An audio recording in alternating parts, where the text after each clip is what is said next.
Pour gagner en bourse, il faut se demander où va aller le pognon. Plus que la prochaine société qui sera le prochain Google, Apple, etc. Okay, on peut jouer aux devinettes évidemment, mais je pense que c'est plus intéressant de passer du temps à savoir où peut aller le pognon et on gagnera beaucoup plus là-dessus. Et ça prendra moins de temps de réfléchir à ça. Quand on pense où va le pognon, c'est on pense ok, à pognon équivalent. Donc la deuxième question, et ça je pense avoir répondu déjà dans différentes vidéos, la deuxième question c'est de savoir est-ce qu'il y aura plus de pognon demain à l'avenir qui sera créé. On sait très bien qu'on va vers plus d'endettement, très bien. On sait très bien qu'on va avoir énormément d'héritages, des trillions et des trillions qui vont changer demain. On sait très bien que les retraites dans certains pays qui ne sont pas encore par capitalisation, donc notamment en Europe, ça va devoir tourner de plus en plus vers ça. Donc le politique aussi va devoir, quelque part, réduire les impositions pour engager la retraite par capitalisation, tout en augmentant éventuellement les taxes là où il peut, c'est-à-dire essentiellement, on va dire, sur l'immobilier, parce que c'est la majorité de ce que les gens ont. Et après, donc, il y a tous ces héritages où on va éventuellement essayer de prendre la part du gâteau. Mais vous avez une problématique à ça, c'est qu'évidemment, vous n'allez pas rendre une partie de votre population contente. Évidemment, les héritages, ça représente énormément d'argent, mais c'est dans de peu de mains. La majorité des gens n'auront pas d'héritage. Donc ça, c'est également tout un tas de choix politiques qui vont s'entremêler pour savoir un petit peu où peut aller le pognon. Il faut prendre en considération aussi qu'aujourd'hui, les États-Unis représentent 70% de la capitalisation mondiale. Donc on a énormément de particuliers, très bien. On a également beaucoup d'ETF, très bien. Mais on a beaucoup de fonds de pension et de fonds de gestion qui travaillent aussi avec des ETF, mais avec des actions aussi en direct. Et la question à se poser, si vous voulez, c'est que c'est très bien à un moment donné, si vous voulez, vous avez donc tout un tas de clients. Pour conserver ces clients, vous êtes obligé de vous battre à savoir qui c'est qui peut être plus performant et donc éventuellement essayer de battre le marché. Mais une fois que vous êtes connu, une fois que vous avez une assise, que vous avez beaucoup de clients, ben vous avez un moat également. Vous avez un effet réseau, c'est-à-dire que ce n'est pas si simple pour le client de se dire « moi je vais passer du temps à regarder peut-être si un ETF n'est pas plus performant que mon fonds de gestion, mon fonds de pension, et je vais tout basculer là-dessus ». Ou je vais chercher un autre fonds de gestion, ou un autre fonds de pension, etc. Bref, il y a un effet où la majorité des gens, vous, si vous regardez la vidéo, vous allez me dire « oui, moi je suis capable de le faire », mais la majorité des gens ne le feront pas. Donc il y a cet effet, globalement, où on reste un petit peu dans la même boutique, même si on n'a pas forcément le même pourcentage, et puis la majorité des gens ne comprennent pas vraiment la force des intérêts composés, parce qu'ils voient une performance qui est différente de 1 ou 2%, et ils se disent « c'est pas grand-chose ». C'est pas grand-chose sur une année, ça devient beaucoup sur 10 ans, 20 ans, 30 ans. Et l'idée qu'il faut se dire, c'est que beaucoup de personnes vont casser du sucre en disant « ouais, mais les fonds de gestion et les fonds de pension, ils ne battent pas le marché ». Et c'est pas leur but. Arrêtez avec ça. Quand je suis un fonds de pension et que je gère des millions, voire des milliards, et peut-être même à un moment donné des trilliards, mon but, quelque part, c'est pas de prendre du risque. Mon but, c'est d'être le plus éclaté possible, justement, pour réduire mon risque et faire en sorte, si vous voulez, qu'à un moment donné ou à un autre, ma clientèle ait bien son argent à la fin de la journée lorsqu'elle décidera de partir à la retraite.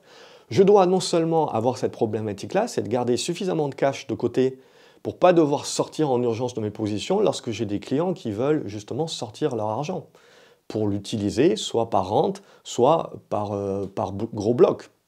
Donc ça, quand je suis fonds de gestion, quand je suis fonds de pension, c'est aussi une problématique que j'ai, c'est que je ne peux pas être pleinement investi. Je dois prendre en considération aussi que je vais toujours avoir des clients qui vont vouloir revoir leur argent. Et il ne vaut mieux pas que je me mette dans une situation où je suis obligé de vendre au pire moment pour pouvoir rembourser mes clients.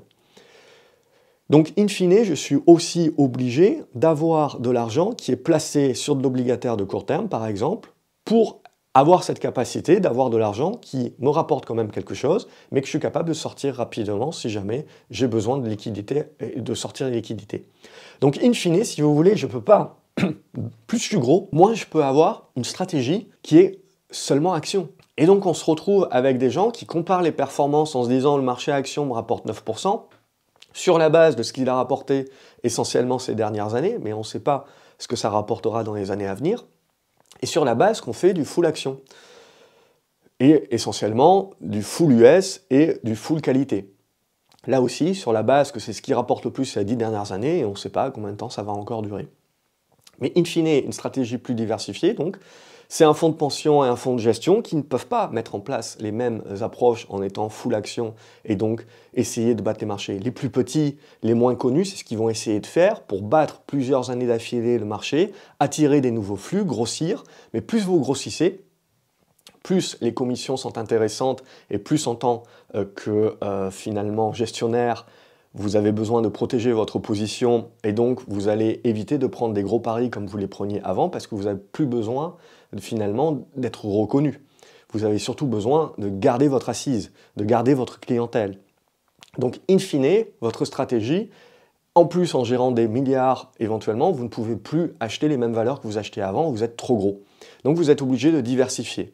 Et dans cette diversification, on le voit bien dans la Norges Bank, qui est le fonds souverain norvégien, dans cette diversification, vous voyez bien que vous avez de l'obligataire nécessairement, vous avez de l'immobilier, vous avez des actions, vous êtes diversifié. Donc si on compare votre performance uniquement à combien a monté le S&P, c'est une fausse comparaison, ce n'est pas une bonne comparaison. Et la majorité des gens font des comparaisons comme ça, qui sont des comparaisons entre des poires et des pommes. On ne fait pas du tout la même chose, ce n'est pas le même métier.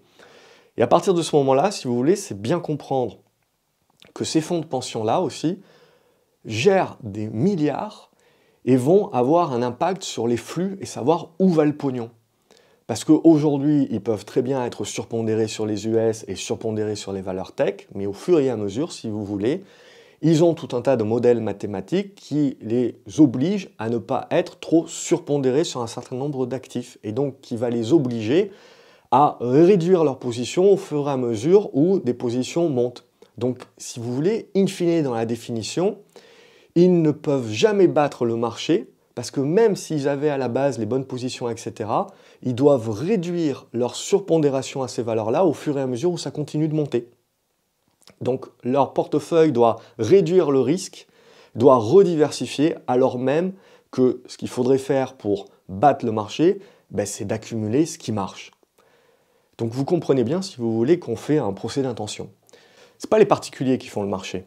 Ce sont ces énormes fonds de pension, ces énormes fonds souverains, ces fonds de gestion, ETF, même si eux, ils suivent bêtement le marché en mode passif, mais il y a de plus en plus d'ETF actifs. Je vous avais fait une vidéo sur ça.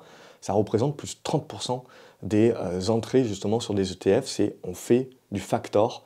Et je vous ai fait une vidéo sur ça. Je vous invite, je la mettrai en fin de vidéo, pour vous inviter à aller voir aussi, vous poser des questions, voilà, dans cette triptyque où va le pognon, c'est vraiment un point important. Et donc on se retrouve essentiellement, si vous voulez, avec tout un tas de valeurs qui sont trop petites pour intéresser les fonds de pension, les fonds souverains, les fonds de gestion, les ETF. Ce sont les plus petites caps. Et ce sont des petites caps qui souffrent donc de ça parce qu'il n'y a pas suffisamment de flux et on a des valorisations qui sont en ras des pâquerettes. Et on a des valorisations qui sont en ras des pâquerettes. Et donc, ça va intéresser les private equity qui va sortir ces actions-là de la cote, ou la famille, ou des fusions-acquisitions. Donc, c'est ça aussi qu'il faut bien comprendre de ce marché un petit peu en plein essor et dans surconcentration. C'est qu'on a des flux sur un certain type de valeur, mais pas sur les autres. Et in fine, si vous voulez, ce qu'il faut bien se dire, c'est que ces gros fonds de gestion et de pension, etc., à un moment donné ou à un autre, ils sont obligés de rediversifier et de rebalancer leur portefeuille. Ce qui peut permettre d'avoir des flux qui reviennent sur des actions qui n'en avaient pas. Je ne parle pas des petites caps, mais des plus grosses caps, mais sur des secteurs d'activité qui sont oubliés et délaissés parce que ce n'est pas qualité depuis 10-15 ans, mais qui peuvent redevenir qualité. Et in fine, on peut avoir ce flux qui revient sur ces valeurs-là parce qu'on a ces gros portefeuilles qui sont obligés de se rediversifier. Alors les premières années, on leur rigolera au nez, on dira ils sous-performent le marché. Mais ils ont un portefeuille qui est diversifié, donc il faut comparer par rapport à un portefeuille qui serait diversifié aussi sur un ETF. Vous comprenez? C'est ça, je trouve qu'on fait vraiment des procès un petit peu faciles. Pour moi, un particulier, même au sens même du particulier, n'a pas besoin année après année de battre le marché ou de faire comme le marché pour obtenir des marchés ses objectifs financiers. Ce qui est important, c'est de lier à votre risque.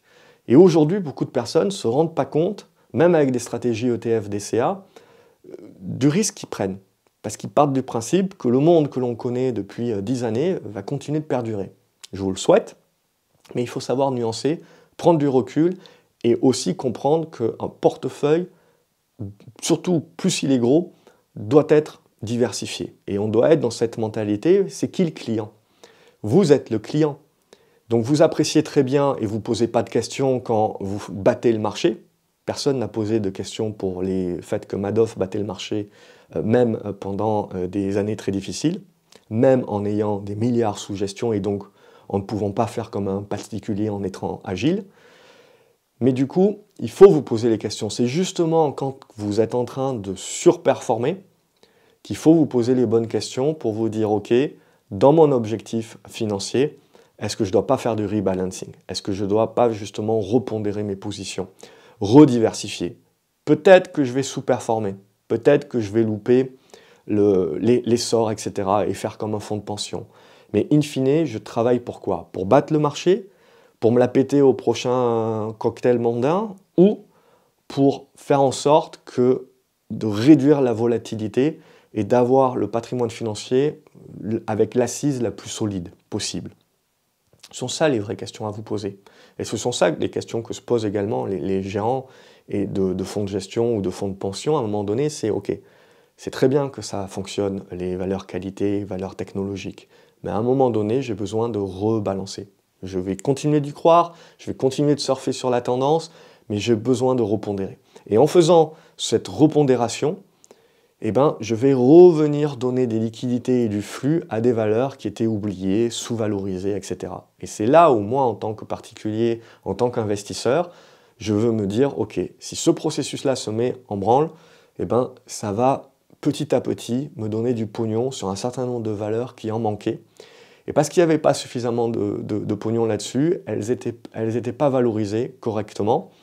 Et il suffit de pas grand-chose comme pognon qui vient pour créer ce déficit off-demande et avoir des revalorisations sur ces valeurs-là très rapides et très fortes. Et c'est là-dessus où on peut battre le marché. C'est en réfléchissant comme ça où peut aller le pognon. Jamais le pognon est en mode vase communicant. Ce sont des processus qui sont très lents. C'est un petit pourcent par-ci, un petit pourcent par-là. Okay, donc ça se fait doucement les rotations. Ce sont des cycles également. Et on a des cycles hésitants avant d'avoir un nouveau cycle qui fait consensus à nouveau. Donc c'est normal d'avoir ce processus-là.